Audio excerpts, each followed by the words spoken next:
Testing this video, seeing if people start showing up, if people can hear me. My name is Portnoy Brimmer. Welcome to Poets in Pajamas reading series hosted by Sundress Publications.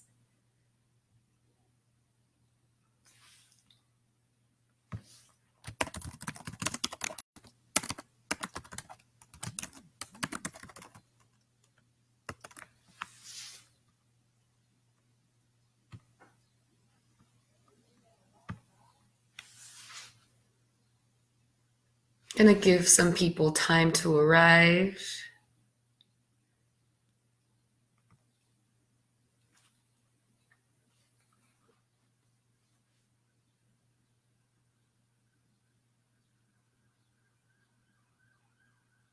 Hi, Anna.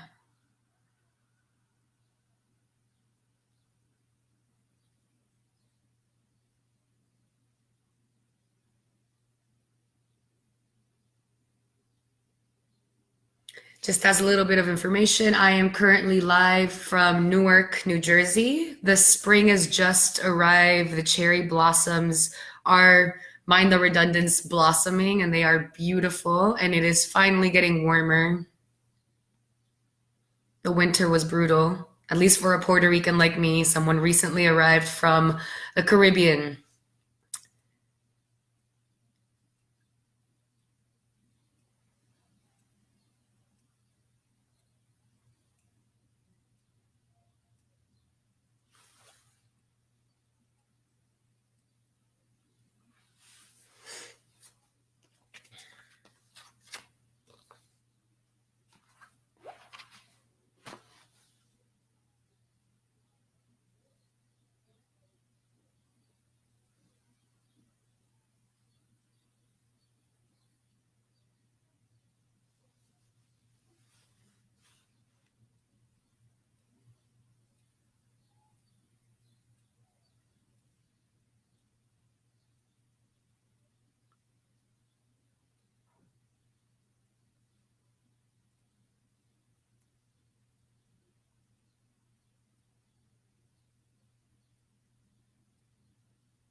I will start right now then. I will tell you a little bit about myself and about my work. My name is Portnoy Brimmer, once again, for those who maybe didn't arrive in time for that. I am coming live to you from Newark, New Jersey. I am currently an MFA student at Rutgers Newark in poetry, and I am from Puerto Rico. And for those of you that don't know, Puerto Rico is an island in the Caribbean. And I moved here to Newark, New Jersey about a year ago to start this MFA program. And it is my first time living in this country. I was raised and based in Puerto Rico for my entire life. And so much of my poetry centers around Puerto Rico. If not most of it, then all of it, at least for now. And I guess specifically exploring Puerto Rico's colonial condition.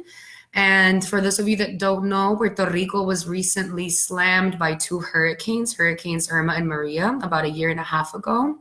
And I have been writing through the hurricane for a very long time as well. And most importantly, exploring the political storm that followed the hurricane afterwards. So that's basically like the gist of my work, the bits and pieces that I'll be reading about it. I'm currently reading to you from my apartment here in Newark, New Jersey. And I thought if I'm already reading in my sleeping attire, I might as well read from my sleeping quarters as well. I am in my bed. Behind me, I have the Puerto Rican flag of resistance lit up in all of its glory. And I want to shout out my part of my pajamas, this t-shirt, which was designed by a Puerto Rican graphic designer, Girasoles Creative Studios. You should go check them out. Shout out to them. Their work is amazing. And the t-shirt says Autodefensa y Resistencia Transfeminista, which in English translates to trans feminist self-defense and resistance. So please go check out their work, Girasoles Creative Studio. Make sure to check them out. And before I start reading my own work, I actually want to start by reading a poem by somebody else, poets that that I admire very much, that are elders in many ways, that have been amazing and meaningful influences on me. And I'm going to be reading a poem by Aime Nezekumatatil. I hope I did her name justice. This is the book of hers that I'll be reading from, Oceanic. It's her fourth collection. And this poem, I'm hoping to read it to kind of set the tone for my reading today and to set up a framework for my reading as well. And the poem is entitled From the Rambutan Notebooks. Remember the archipelago, even in shadow time. Remember, in spite of all the storms, it's still there, full of sapodilla and salt.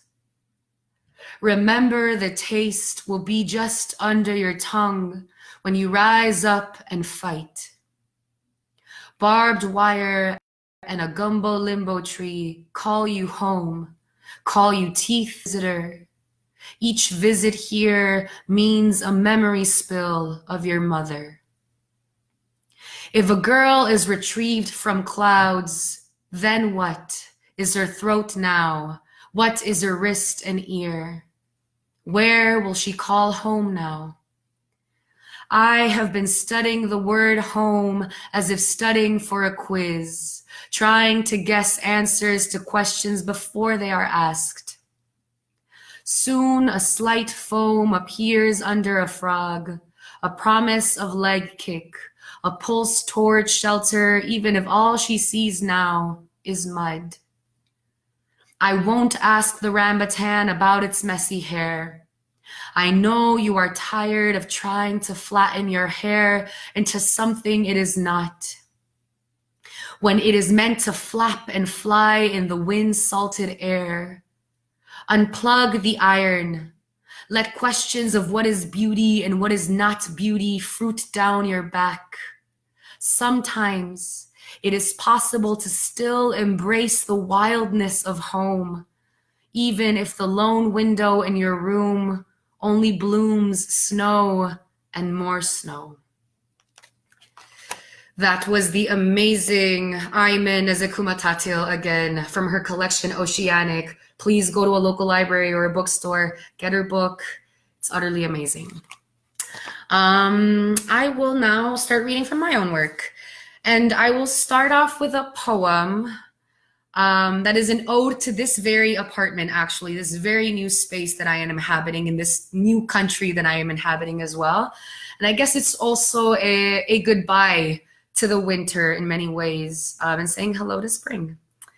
And I want to dedicate this poem to two beautiful friends and mentors and poets and family and a fiction writer as well, but she's kind of a poet too, Norma and Salima, who have encouraged me to kind of write in these directions. This poem is entitled Ode to My Studio Apartment in Forest Hill, Newark, after Araceli's Hirmais on Kindness.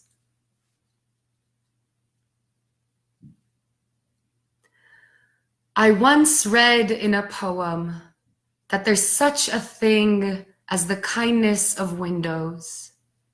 It's winter, branches chatter like a feverish child, and I've never known trees willingly surrender their foliage. I watch the world from this snow globe, your scratched glass, thumb the surface until it's smudged with skin, patiently wait for late morning. When the sun comes in through your eastern windows, I pull up the Venetian blinds, pull off my clothes, lie back bare on your humped floor, tits in the air, a river of sunlight pouring in. Even though the sun behaves differently here, doesn't touch me with the tenderness of my island, your windows do me this kindness, and we cheat the cold. I was told I'd be swallowed up by weather, wouldn't survive the chill of this country, its biting, bitter ways. But you give me these moments of nakedness, delicious heat, hide my hungry flesh even with the blinds up, windows open, allow me this traveling back, this pleasure of winning, a fuck you to this cold, cold place, while my belly hangs cliffside, breasts blossoming to bougainvillea in the pained warmth, and February roars outside. You, dearest of square footages, hold me between your gypsum board arms, cries puddling in my navel, even as I miss and love another while inside you.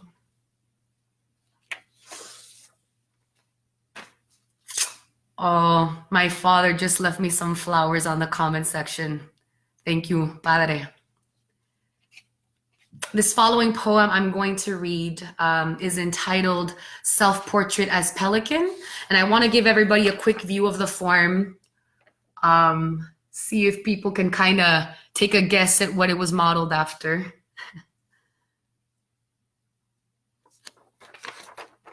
I want to thank my workshop as well, MFA cohort, for helping me workshop all of these poems. I have yet to implement many of the changes into this poem, so it's a first draft in many ways, but I'm going to share it with everybody in its vulnerable state. Self-Portrait as Pelican. I'm carved like a bow, but arrow through 70 feet of air. I trust the water, but not the bird that spreads like oil spill across this blue wavering. I plunge dive into myself, break the ripple of noon sun with my beak, never let it froth to scar, I never scar. The pouch in my throat sloshes with pincers that scissored off a part of me. Salt singed with every crime and cancer dumped in these Caribbean coordinates I've scooped up, swallowed. This island's coasts no longer feed me. I burrow into my own feathers for sustenance, some kind of shelled hope. I can't seem to fly away from this mangrove nest, no longer a colony of my kind, just a colony, even though the sky unfurls into more sky, casts off clouds into something other than this ache encircled by water. But I will stay here, a harpoon splintering ocean's pain, through the chemical pollution, hook and line of home, until I blind and can hear the seabed, the land that labors above it, this winged self, love to wholeness again. Oh, I see my friend, my very good friend and Boricua poet and brother, Malcolm Friend, just joined. Hi, Malcolm. Okay, the following poem I will be reading, just as quick background. The very first hours into the hurricane, up in the mountains in Utuado, 3 elderly bedridden sisters were smothered, killed to death by a landslide that burst in through their window and buried them in their room. And they suffocated to death. It was a terrible, terrible incident during the hurricane. And a year after the storm happened, they interviewed the brother of these 3 sisters. And honestly, it was a sensationalist and morbid interview. It was very terrible. And this is a poem in the voice of the brother responding, no? And commenting on his sister's death a year after his sister's death, a year after the hurricane. The poem is entitled, "A Year After the Storm." He responded to a newspaper interview on the death of his bedridden sisters who died during the hurricane. And the poem has an epigraph that reads, "No es fácil perder a 3 hermanas juntas, casi toda la familia. Vivieron juntas toda la vida y siempre decían que querían irse juntas. And that epigraph is from an article in the newspaper in Nuevo Dia, a local newspaper in Puerto Rico.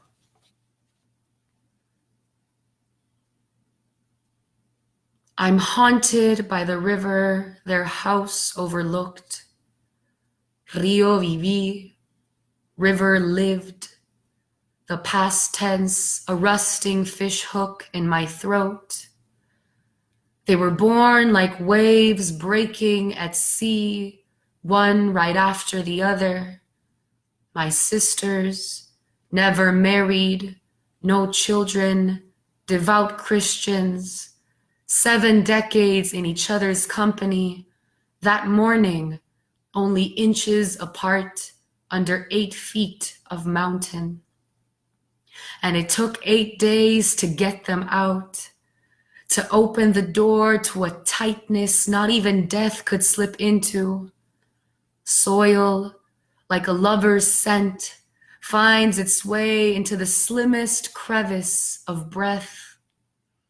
The neighbors complained about the smell.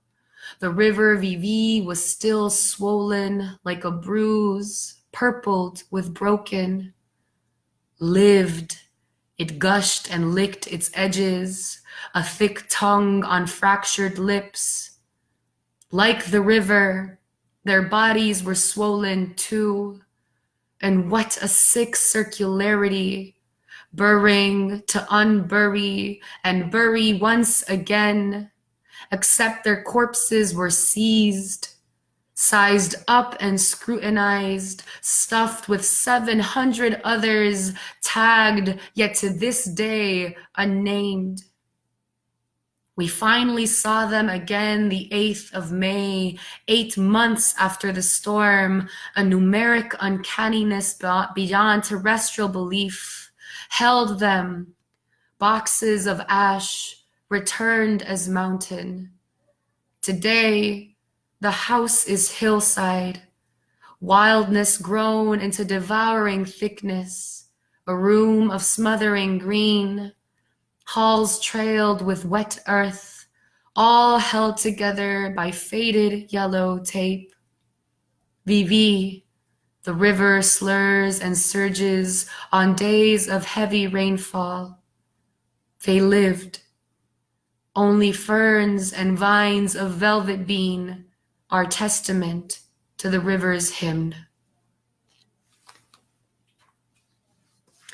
So I'm going to follow this poem with another poem on the hurricane and pondering the aftermath of the hurricane, and specifically the way that us hurricane victims and survivors were communicating with each other days after the hurricane, specifically the acoustics and the sounds that permeated that space. And so this poem is entitled Post-Hurricane Acoustics. All night we craved the touch of vine traveling voice, a drum come off river, clapping tucucubanos flutter, a response to our own breath and bellow. We were unsure of everything, at times even of each other. The hurricane blew our lights out in a single exhale, the island mere wisps of smoke. Our sole certainty was abandonment. When all you hear is darkness, it becomes too easy to disappear. Plucked strings and banging on goatskin, throats sung to callous, pockets of people stirring up sound declared us alive. Unburying hymns from the rubble, lips wet with tremor and earth, we stood at the beating wave, wove a net of vibrating song from silhouette to silhouette, built a lighthouse of our existence. Years ago, there was a time you'd get arrested, killed even, for whistling a patriotic tune. Still we whistled, Still we whistle, despite the imperial boot, gag laws and oblivion, pulsating, proclaiming our presence under a slashed sky. Gonna give everybody a quick break, just a few seconds to maybe readjust themselves in their seats, go grab a quick drink, quick bathroom break, or just shake off the poems a little bit. They're tough poems to read. They were tough poems to write, and they're tough poems to listen to and share as a community. How are we doing, everybody?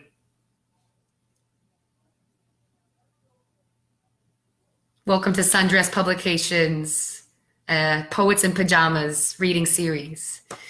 This following poem I will be sharing is entitled GERD or something like it. And for those of you that don't know, GERD stands for gastroesophageal reflux disease. And it is not nice. It is not a pleasant thing to suffer from. It feels like you're carrying this huge stone in your throat. So here goes. I told her there was a sea urchin lodged in my throat.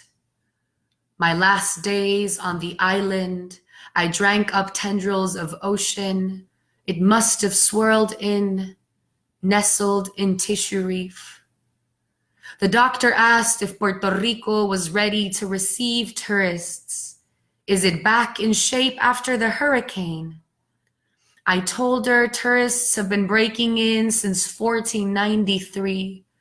We were never ready. We were never willing. She placed her fingers on my throat, slit them up and down its length like a ghost crab, asked me to open my mouth, dangled a lighthouse, a fishing rod inside of me. You have GERD. Anxiety-induced. She wants to vacation in the Caribbean with her husband. Her hand on my jaw, otoscope hooked on my parted lips, open as a literal cave. I caught a reflection in her eyes. Island, docked at the bottom of my swallow. She shone the light deeper, down where this chip of sand clung to flesh, probed my body to cough it up, to say, yes, yes, it's ready, it's yours. She prescribed Prevacid for a month to coat my stomach from the violence sloshing inside, to stop the surge up my throat, the singe of loving and leaving this island I carry at the root of every breath. I only have a few poems left. Let me organize myself here for a quick minute.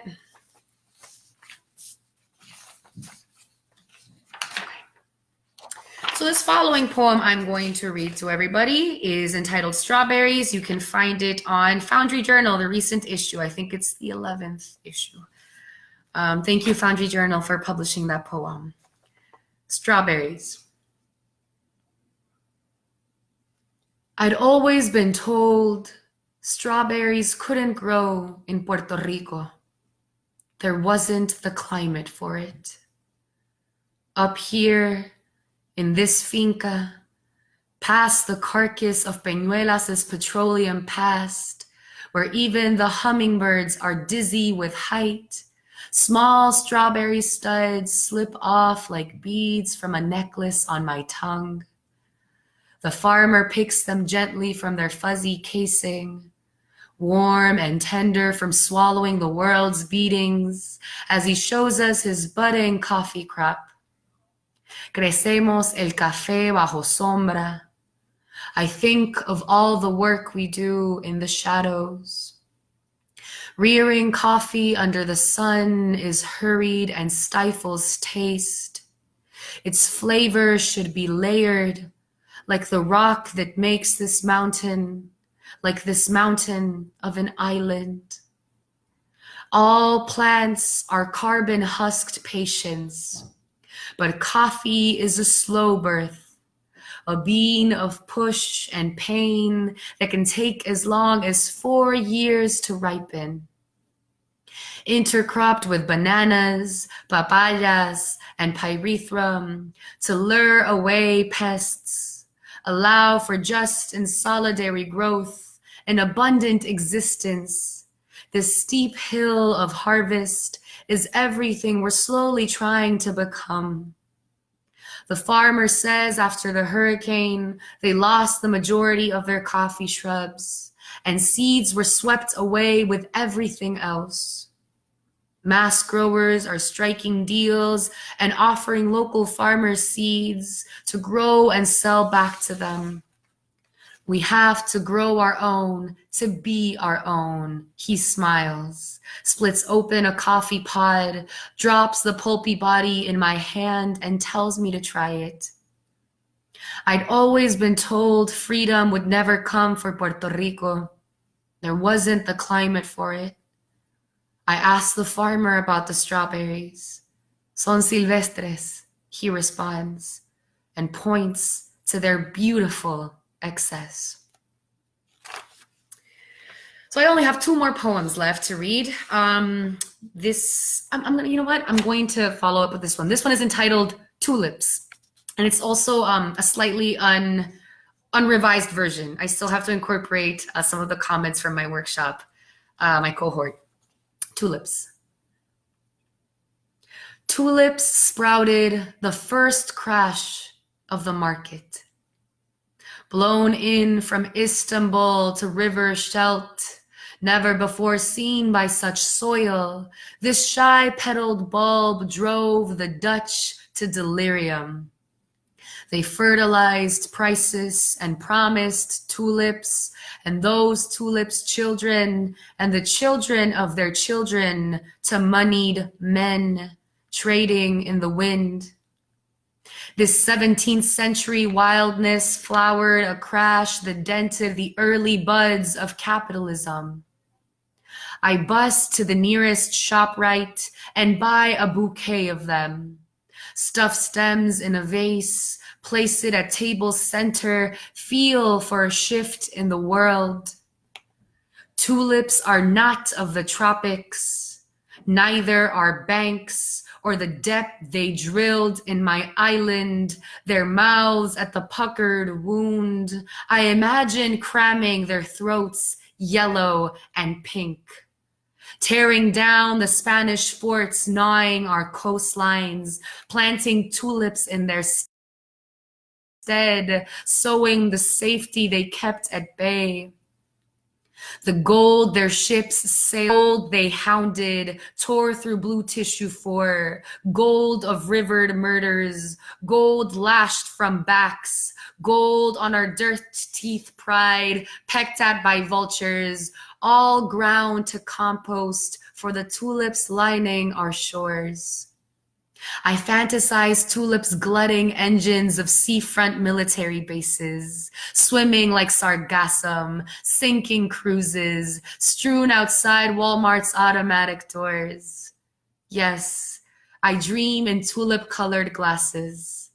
The ShopRite blossoms on my table wither in a week's passing, petals never fully fanned out.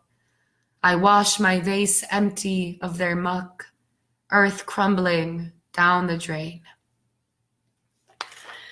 And to finish with this last poem, in Puerto Rico last year, there was a record-breaking number of femicides.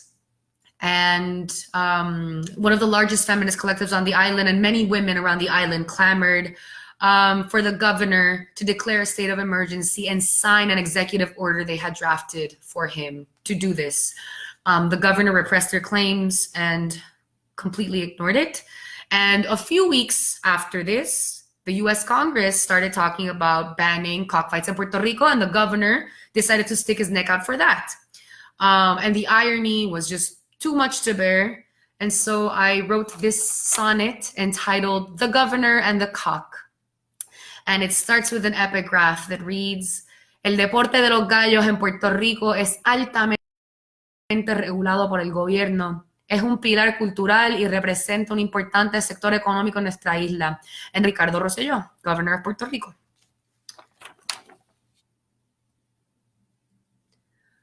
A man is willing to go through hardest of lengths for his cock. The governor is no different. 24 women are dumped at the lip of some stream, a shaft of bridge. Feminists claw blood from police altars and sleep on cobblestone. The government whips out its ranks and sprays red fins to river. He won't sign their executive order. A hand comes down, marble-fisted on island cocks. Men unzip their mouths, haul out their cages. A state of emergency is declared. He will fight to protect their cocks. Bush-born and reared on stroke, their right to brawl is earned.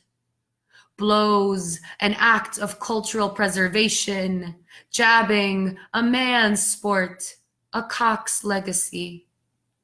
He will defend the safety of their violence, plumed quarrels and thrusts erect to kill.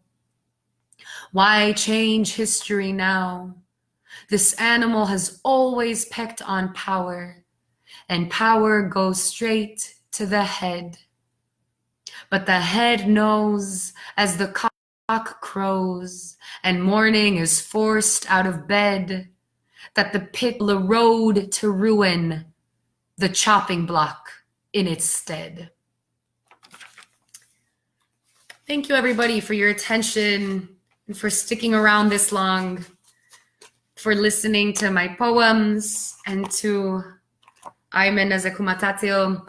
And we're going to open up a quick Q&A session where you, the audience members, can ask me questions about my work or my process or anything else you might be interested in relation to that, or my background, or so I'm looking forward to maybe seeing some questions come by, or just comments, opinions.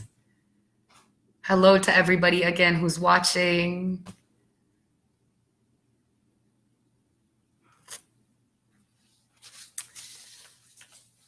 I am, as I had mentioned, an MFA student at Rutgers University, Newark. Oh, hi. I will bring spring with my flowers. I will try to do that.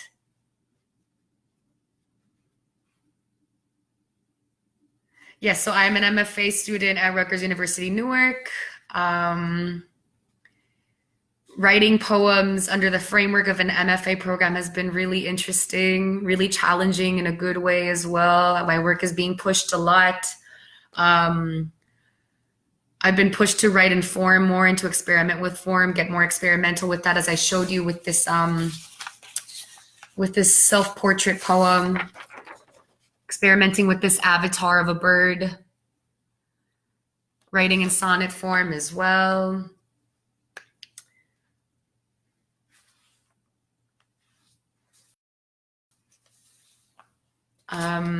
Landscape really influences me.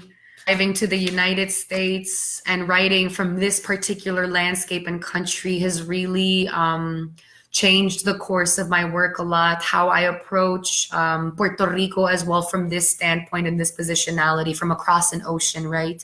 And how I write in relation to it, about it, and away from it. I find myself constantly drawing parallels between dynamics, environment, and just phenomenons here, and finding my way back to Puerto Rico within the poem, as you might have seen in many of the examples within which I read. Anybody have any questions, maybe? Oh, here we go. Malcolm Friend has a question. Hi, Anna. I was wondering if you could talk a little bit about who you're currently reading and finding inspiration from, especially as you start experimenting with form more. Well, I'm definitely reading. This is a question from Malcolm Friend. Malcolm asks, hi, Anna. I was wondering if you could talk a little bit about who you are currently reading and finding inspiration from, especially as you start experimenting with form more. I'm definitely reading Malcolm Friend, for one. Malcolm Friend is an amazing Puerto Rican poet from Seattle. And you should read his book. Actually, let me go fetch it for a minute. I'm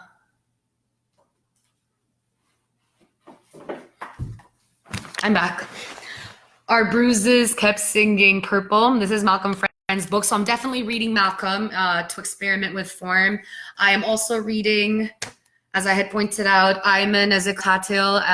And the self-portrait poem that I read to you was actually inspired by her. She has a series of self-portrait poems that also play with form a lot. For example, Self-Portrait of a Scallop plays with white space a lot, with movement and the kind of drifting movement of an ocean in a way, right? I'm also reading Craig Santos Perez, who is this amazing poet from Guam, who is very experimental with form as well. Those are the ones that come to mind right now when I'm thinking about form, just like off the top of my head. Thank you, Malcolm, for that question. Pedro Ramirez has a question. Is there a book in the works? Are there specific topics that you like to dive into with your poems? There is a book in the works. There's a chapbook I'm trying to place, and I'm waiting for responses from different presses to see if they'd be interested in publishing the chapbook. And that one specifically is on the hurricane, exploring the aftermath of the hurricane and those 30 plus hours during the hurricane as well, which were brutal hours. And there's also a full-length collection in the process, especially as throughout the course of this MFA, I'm working towards that as well. And I'm hoping it'll come in the next 1.5 to 3 years tops. And the topics that I would like to dive into with my poems, as I mentioned earlier in this session, I guess the central topic or the core of my work is Puerto Rico, but that's a very broad answer, right? So for the full length, I think it would be a combination of these hurricane poems and exploring this aftermath of the hurricane, because the aftermath, it's not going to only last the span of a few months. This is going to be a years-long recovery in Puerto Rico's history, and it's going to define an entire generation, right? So it'll definitely span that topic. The other crises Puerto Rico is currently going through, the debt crisis and the fiscal crisis it's going through, the austerity campaign it's being subjected to by the Fiscal Control Board. I can mention different keywords if people want to do some research on this. It's a lot. There's a lot going on in Puerto Rico right now, and it's super important that people are asking questions about this, and I'm so happy people are interested, because news from Puerto Rico and what's happening in Puerto Rico doesn't make it to the mainland, or stateside rather, very often. So my book, or my books, would span Puerto Rico's current history in the making in many ways, and my personal relationship to it. So yeah. Anna Black has a question. After your MFA, will you keep gracing the States with your awesome words? Or are you thinking you may go back to Puerto Rico? Asking selfishly, don't want to lose your voice. Oh, that's a tough question, because if I'm being very vulnerable with everybody here, I have felt very guilty about being here in the United States and not being in Puerto Rico during this current historic juncture it finds itself in. It needs its people, especially as there's a mass exodus of people leaving the island. But I have slowly been adapting to the United States and building community here. And Newark has been so welcoming, and the MFA program has been so welcoming, and the larger community of poetry and Puerto Ricans and my Latino community and all other communities of color. It's been a nice experience being here in many ways as well. And that's still not answering the question. I don't know. To be honest, I don't know. There's a lot pulling me back to Puerto Rico, but I can't predict what's going to happen in a 1.5 years. I don't know. But even if I go back to Puerto Rico, I will continue to make sure that my voice continues to be heard, I guess, in the United States. Yeah, thank you for asking that question. If anybody has any other questions, please feel free to shoot them this way. Yeah, that was a good question, though. Thank you. I've been struggling a lot with that. It's still far off, that potential future, that I really don't know what I am gonna do, or I don't know more than what I am gonna do, what I'll be able to do, because it might not be a question of what I want to do, but the opportunities that will be available for me, if I'll be able to go back home or if I'll be able to stay here.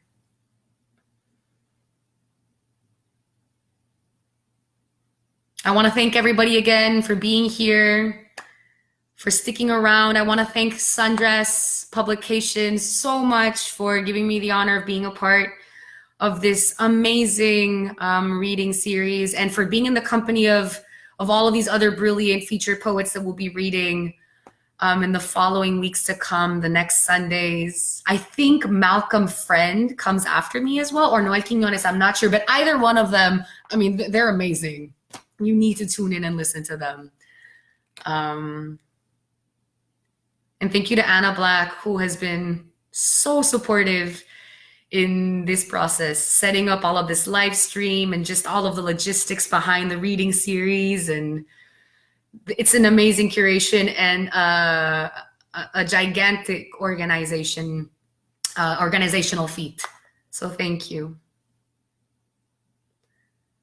I'm just going to wait a few more minutes just in case some questions pop in, because I was told that feedback might come in later. And if not, I will start saying goodbye.